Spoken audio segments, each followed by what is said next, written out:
Welcome. So we're just doing the basics for the Schoology course here. This is your home page on the iPad. You notice you got like updates for courses.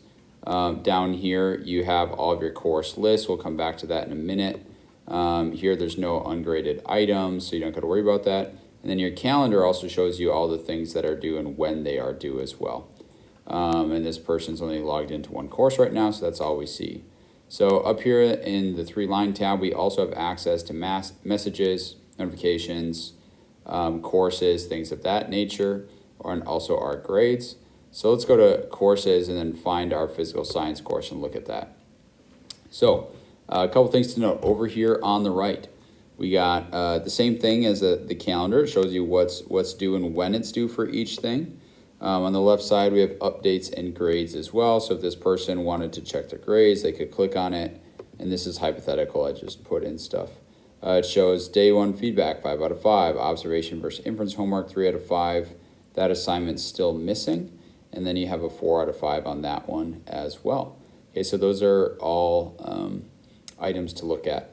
So let's go back to materials. So on each page, you might notice it be slightly different from class to class. But in general, what you should have posted is like a weekly schedule. So week 1, due 9/18, that's just the Friday. Everything should be due, but notice that just because it says due 9/18 doesn't mean that you don't have daily assignments. Because over here I have daily assignments. Okay, so you have to do both. Get it done by the end of the week, but focus on doing things daily. If you fall behind, it's going to be tough to get caught up. So in this case, in the folder, there's a little intro about what the folder contains. At the top, there's a directions thing and a to-do list. This is a link to a video, and this one is just a list of what needs to be done each day. And so let's say it's Monday. I'm an A learner. I'm in school, so I don't got to worry about it. I got to go to class. If I'm a B learner, I'm going to click on it and open it and do exactly what it tells me to do. And at the end, I have like a little quiz here. So let's look at that. And this person already took their quiz. Got 5 out of 5. That's great. Now there's no other submission. Right here would tell you you've attempted this assessment 1 time and reached the maximum allowed. Okay, so let's compare that to a different days. So she did all the things on Monday. That's great. Tuesday did the same thing, except when I go to this quiz and I go to my test quiz, notice that I've made 1 of 2 attempts. So I can start a new attempt and go for it again. Let's say I get them all right. Notice there's a timer here. That would be awesome, and I could improve my score or whatever scoring method is counted. Okay, but one thing to note, since I backed out of that, if I were to go back in, depends, I might not be able to resume. So in this case I can, but if I back out of a quiz when I start it, I might not be able to resume. So make sure you only start the quiz when you're actually ready to take it.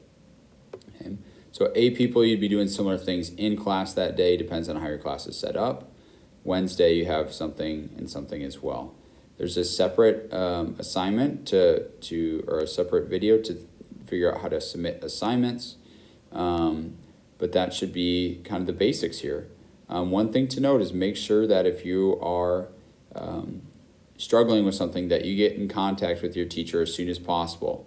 If something's not working or you're struggling to grasp a concept, you got to reach out, especially during the distance and hybrid learning models, because it's hard to get feedback digitally unless you are giving that feedback to your teachers. All right, good luck. The last feature that I want to cover is looking at our calendar. So if I open the calendar, if I go over and open the calendar, let's say you have your list here, but let's say that I missed a day of school or I have a missing assignment, and I know the assignment is called day 1 feedback. Okay, so now I can go through day by day until I find the day 1 feedback. When I do that, it's like, oh, okay, it was on Monday the 14th. So I could either open that quiz if I needed to in order to take it. Notice this one's already been taken. Or what I could do is I could go back to the course. So go back to my course, the physical science. I could go to week 1 and find the 14th, which is that day. It's that Monday. Okay, so that's the stuff that I have to make up that I missed. That's a great way to do it, because otherwise, imagine you're on week 4 and you're missing something from week 1. You're going to have to try to click through to figure out where that assignment is in all these folders, as opposed to just finding it on the calendar.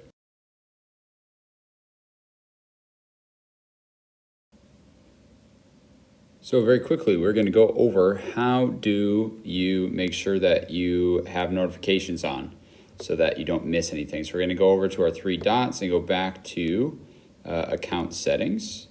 And then from here, we're going to go to notifications right there.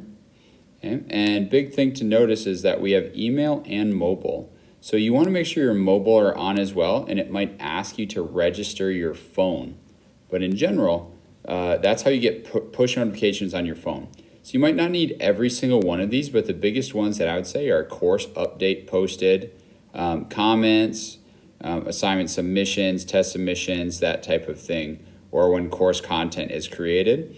I would probably turn these on as well. And if you didn't have the notifications on, it would be like a little link right here. You'd click on and enter your phone number. Okay. So you can always turn things off, but I would say that in general, you should think about having almost all of these on. Now, last thing to note is down here at the bottom, you have your Gmail app. I would make sure that you log into your school email on your iPad and on your phone. And if you have it, a school or a computer as well. Okay, make sure you log into your school email, because that's a responsibility for you all, is to make sure that you're checking your email daily basis, and your Schoology piece as. Okay, so let's review quick how to submit an assignment. If you notice over on the right hand side, you have all these 4 assignments in your calendar.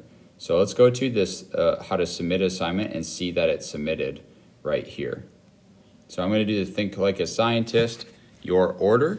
I'm going to click on My Document, and then I'm going to wait for it to pull up. I got to connect to my Google Drive.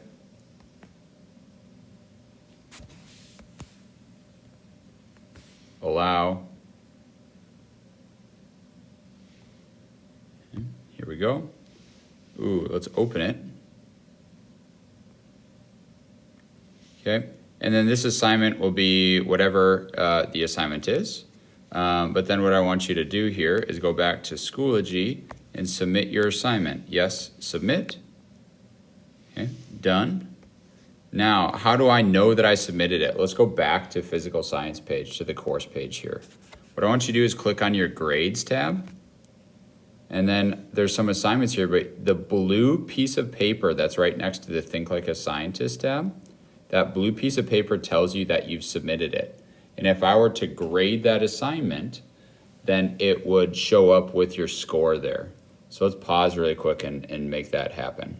All right, so now as a teacher, I went back and graded it, and you could see that this person, this is hypothetical, got a 4 out of 5, and there was a comment series, you did a great job. The last 3 were out of order. So you can see your feedback and your score.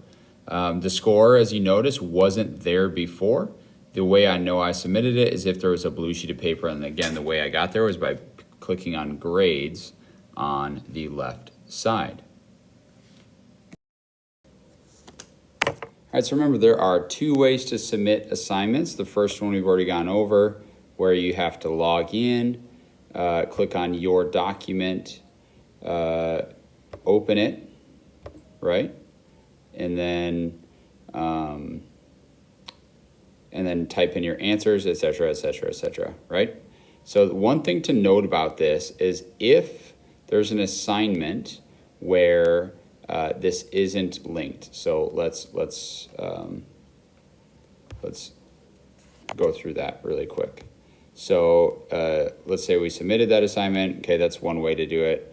But there's some cases where maybe you don't have a Google Doc, or the Google Doc isn't linked. You had to create your own thing. So let's go back to week 1 and Friday and look at the other general way to submit an assignment.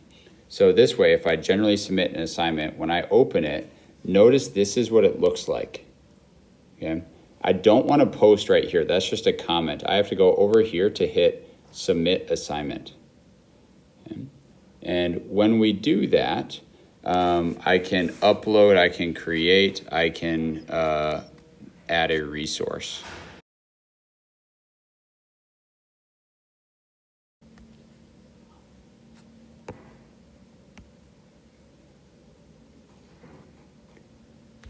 So the second way to do it is generally submit an assignment, go to submissions, and notice it says you haven't made any yet.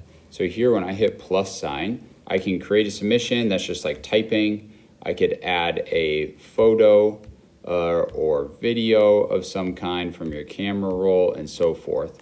So let's say I needed to submit a Google Doc. The best way to do that is to go to your Google Drive. And then I'm going to copy that link. I'm going to copy that link. I'm going to go back over, hit paste, and then submit. Okay, now that link is capable of your teacher of opening the Google Doc form as well.